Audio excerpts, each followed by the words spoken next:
Hello friends, welcome to my channel கவே dream vlog. இன்றைக்கி நம்ம தக்காளி சட்னி ரெசிபி பண்ண போகிறோம். இந்த மாதிரி செஞ்சு கொடுத்தா 10 இட்லி கூட சாப்பிடுவாங்க. டேஸ்டியான இந்த ரெசிபியை எப்படி பண்ணுறதுன்னு பார்க்கலாம் வாங்க. இந்த சைஸில் 2 வெங்காயம் எடுத்திருக்கேன். இப்போ இதை நம்ம கட் பண்ணிடலாம்.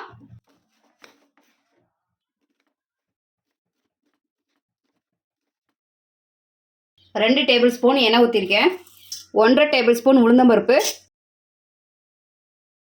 3/4 டேபிள் ஸ்பூன் கடலைப்பருப்பு, இந்த சைஸில் 2 பூண்டு எடுத்திருக்கேன்.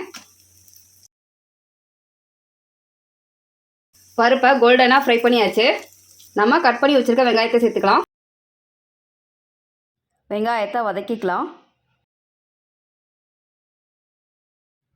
7 வத்தல், தேவையான உப்பு, கொஞ்சமாக கொத்தமல்லி தண்டு சேர்த்துக்கலாம். மிக்ஸ் பண்ணி வதக்கிக்கலாம். வெங்காயத்தை நல்லா வதக்கியாச்சு. 2 தக்காளி எடுத்துருக்கேன், சேர்த்துக்கலாம். தக்காளியை நல்லா வதக்கிக்கலாம்.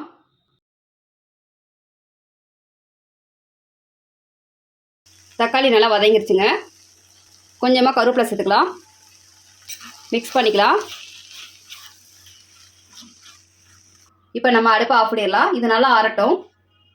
ஆறிடுச்சு. இப்போ இதை ஒரு ஜாரில் சேர்த்துக்கலாம். கொஞ்சமாக தண்ணி சேர்த்து அரைச்சிட்டு வந்துடலாம். அரைச்சாச்சு. இப்போ இதை ஒரு பவுலுக்கு மாற்றிடலாம். சட்னிக்கு தாளிப்பு ரெடி பண்ணிடலாம். 1 டேபிள் ஸ்பூன் ஆயில், 3/4 டீஸ்பூன் கடுகு, 1/4 டீஸ்பூன் உளுந்தம்பருப்பு, கருவேப்பிலை, தாளிப்பு சேர்த்துலாம். ரொம்ப டேஸ்டியாக தக்காளி சட்னி சூப்பராக ரெடி ஆயிடுச்சுங்க. இதே மாதிரி நீங்களும் உங்கள் வீட்டில் செஞ்சு பாருங்கள். இந்த வீடியோ உங்களுக்கு பிடிச்சிருந்தா லைக் பண்ணுங்கள், ஷேர் பண்ணுங்கள், மறக்காமல் சப்ஸ்கிரைப் பண்ணுங்கள்.